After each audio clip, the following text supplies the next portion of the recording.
মহালয়ার অর্থ ও উৎপত্তি তারা চিহ্ন। ভারতীয় আধ্যাত্মিক ও সাংস্কৃতিক জীবনে মহালয়া একটি অত্যন্ত তাৎপর্যপূর্ণ দিন। এটি একদিকে পূর্বপুরুষের প্রতি কৃতজ্ঞতা প্রকাশের সময়, অন্যদিকে দেবী দুর্গার আবাহনের দিন। পিতৃপক্ষের সমাপ্তি এবং দেবীপক্ষের সূচনায় মহালয়া দাঁড়িয়ে আছে ভারতীয় ধর্মীয় জীবনের এক মোড়লগ্নে।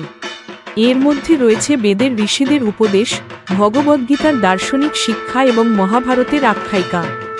বাংলার দুর্গাপূজার সঙ্গে মহালয়ার অবিচ্ছেদ্য সম্পর্ক এই দিনটিকে আরও গভীর অর্থময় করে তোলে। মহালয়া শব্দের ভেতরে আছে দুটি অংশ, মহা অর্থাৎ মহান এবং আলয় অর্থাৎ আশ্রয়। তাই মহালয়ার মানে দাঁড়ায় মহান আশ্রয়, বা এমন এক সময় যখন মানুষ পূর্বপুরুষদের আশ্রয় ও কৃপা কামনা করে এবং দেবী দুর্গাকে আহ্বান করে। এই দিনটি মূলত অমাবস্যা তিথিতে পালিত হয়, যাকে বলা হয় সর্বপিতৃ অমাবস্যা। বিশ্বাস করা হয় এই দিনে পিতৃলোক থেকে আত্মারা পৃথিবীতে আসেন, তাই তাদের উদ্দেশ্যে পিণ্ডদান, তর্পণ ও শ্রাদ্ধ করা হয়। আবার এই অমাবস্যা থেকেই শুরু হয় দেবীপক্ষ, যখন দুর্গাপূজার আয়োজন শুরু হয়। মহালয়ার শেকড় বেদে প্রথিত। ঋগ্বেদে পিতৃপুরুষদের পূজার মন্ত্র পাওয়া যায়। বলা হয়েছে, পিতৃহি প্রথম যা ঋতস্য, পিতৃপুরুষরা ধর্ম বা রীতের প্রথম ধারক। যজুর্বেদে পিতৃযজ্ঞকে মানুষ জীবনের অন্যতম কর্তব্য হিসেবে বর্ণনা করা হয়েছে। অথর্ববেদে স্পষ্টভাবে বলা হয়েছে, যারা পূর্বপুরুষকে অর্ঘ্য দেয় তারা দীর্ঘ জীবন ও সমৃদ্ধি লাভ করে।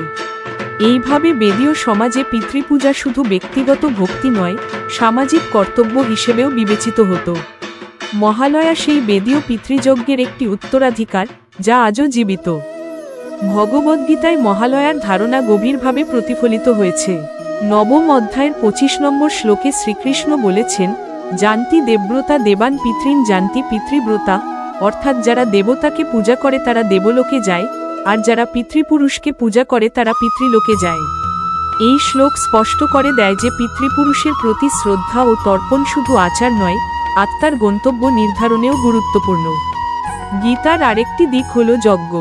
3য় অধ্যায় কৃষ্ণ বলেছেন, সহযোগা প্রজা সৃষ্টভা, অর্থাৎ সৃষ্টি থেকেই যজ্ঞ মানব জীবনের সঙ্গে যুক্ত। যজ্ঞের 3টি স্তম্ভ হল দেবতা, ঋষি ও পিতৃপুরুষ। তাই পিতৃযজ্ঞ মহালয়ার মূল সুরের সঙ্গে সম্পূর্ণ সামঞ্জস্যপূর্ণ। কৃষ্ণের শিক্ষা আমাদের বোঝায়, মহালয়া হল আত্মীয়তা ও কর্তব্যের স্মারক। মানুষ দেবতার কাছে ভক্ত, ঋষির কাছে জ্ঞানের ঋণী, আর পিতৃপুরুষের কাছে জন্মের ঋণী। মহাভারতের আদি পর্বে ভীষ্ম পিতামহ যুধিষ্ঠিরকে পিতৃপক্ষের তাৎপর্য ব্যাখ্যা করেন। তিনি বলেন, এই সময় পিতৃপুরুষরা পৃথিবীতে নেমে আসেন এবং সন্তানরা তাদের উদ্দেশ্যে পিণ্ড ও তর্পণ অর্পণ করলে তারা তুষ্ট হন। ভীষ্মের মতে, পিতৃপক্ষকে অবহেলা করলে পূর্বপুরুষরা অসন্তুষ্ট হন, আর শ্রাদ্ধ করলে তাদের আশীর্বাদে পরিবার সমৃদ্ধ হয়। মহাভারতের অন্যত্র দ্রোণাচার্যের পুত্র অশ্বত্থামার প্রসঙ্গে শ্রাদ্ধের তাৎপর্য উঠে আসে, যেখানে পূর্বপুরুষদের অসন্তোষ ভয়ঙ্কর ফল বয়ে আনে। এই আখ্যায়িকাগুলো মহালয়ার সামাজিক ও ধর্মীয় গুরুত্বকে আরও দৃঢ় করে। মহিষাসুরবধের কাহিনী মহালয়ার সঙ্গে ওতপ্রোতভাবে যুক্ত। পুরাণ অনুসারে অসুররাজ মহিষাসুর দেবতাদের স্বর্গ থেকে বিতাড়িত করলে তারা ব্রহ্মা, বিষ্ণু ও মহেশ্বরের কাছে প্রার্থনা করেন। তখন তাদের শক্তির সংমিশ্রণে জন্ম নেন দেবী দুর্গা। তিনি 9 দিন ধরে যুদ্ধ করে মহিষাসুরকে পরাজিত করেন। মহালয়ার দিন থেকেই দেবীর সেই আবাহন শুরু হয়। বাংলায় এই আবাহন সবচেয়ে বেশি সাংস্কৃতিক রূপ নেয়। মহালয়ার ভোরে চণ্ডীপাঠের মধ্য দিয়ে দেবীকে আহ্বান করা হয়। বীরেন্দ্রকৃষ্ণ ভদ্রের কণ্ঠে মহিষাসুরমর্দিনী বাঙালি সংস্কৃতির অমর ঐতিহ্যে পরিণত হয়েছে। দেবী আবাহন মহালয়ার ধর্মীয় তাৎপর্যকে নতুন মাত্রা দেয়। একদিকে পূর্বপুরুষকে স্মরণ, অন্যদিকে শুভ শক্তিকে আহ্বান। বাংলার দুর্গাপূজা মূলত শরৎকালে পালিত হয়। মহালয়ার দিন ভোরে দেবীকে আহ্বান করে পুজোর সূচনা হয়। পুরাণ মতে দেবী দুর্গার পূজা মূলত বসন্তকালে হতো, তবে রামচন্দ্র লঙ্কাযুদ্ধের আগে শরৎকালে অকালবোধন করেন। সেই থেকেই শরৎকালে দুর্গাপূজা বাঙালির প্রধান উৎসব হয়ে ওঠে। মহালয়া এই অকালবোধনের সূচনা নির্দেশ করে। অতএব মহালয়া কেবল পূর্বপুরুষ স্মরণের দিন নয়, দুর্গাপূজার আবহ গড়ে তোলারও দিন। ভোরের রেডিও অনুষ্ঠানে চণ্ডীপাঠ শোনা, গঙ্গার ঘাটে তর্পণ, দেবীপক্ষের সূচনা, সব মিলিয়ে মহালয়া বাংলার সাংস্কৃতিক সত্তার অবিচ্ছেদ্য অঙ্গ। আধুনিক সমাজে মহালয়া শুধুমাত্র আচারিক দিকেই সীমাবদ্ধ নয়, এটি এক সাংস্কৃতিক উৎসব। শহর থেকে গ্রাম সর্বত্র মহালয়ার দিন গঙ্গার ঘাটে তর্পণ হয়, পরিবার পরিজন মিলে পূর্বপুরুষের স্মরণ করা হয়। আবার চণ্ডীপাঠ ও রেডিও টেলিভিশনে বিশেষ অনুষ্ঠান বাঙালির কাছে মহালয়াকে আবেগে ভরিয়ে তোলে। এটি আমাদের মনে করিয়ে দেয় যে জীবন 3 ঋণে আবদ্ধ: দেবঋণ, ঋষিঋণ ও পিতৃঋণ। মহালয়া সেই পিতৃঋণের স্মরণ করিয়ে দেয়। পাশাপাশি এটি অশুভ শক্তিকে পরাস্ত করার জন্য শুভ শক্তির আহ্বানের প্রতীক, যা আজও সমান প্রাসঙ্গিক।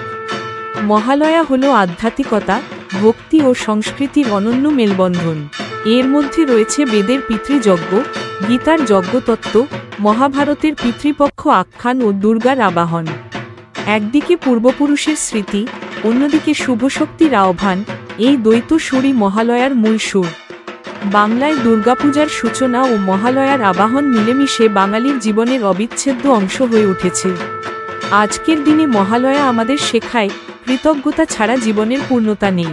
পিতৃপুরুষকে শ্রদ্ধা জানানো যেমন কর্তব্য, তেমনি অশুভকে পরাস্ত করার জন্য দেবী শক্তির আহ্বানও অপরিহার্য। ভগবদ্গীতার শিক্ষা, মহাভারতের আখ্যান ও বেদের নির্দেশ মিলিয়ে মহালয়া মানবজীবনের এক চিরন্তন বার্তা বহন করে। পূর্বপুরুষের আশীর্বাদ ও দেবীর শক্তিই হল মানুষের মহা আশ্রয়। এই দুর্গা পূজা আপনাদের জন্য মঙ্গলময় হয়ে উঠুক। আরও সুন্দর ভিডিও দেখতে আমাদের চ্যানেল লাইক, শেয়ার এবং সাবস্ক্রাইব করে রাখুন। ধন্যবাদ।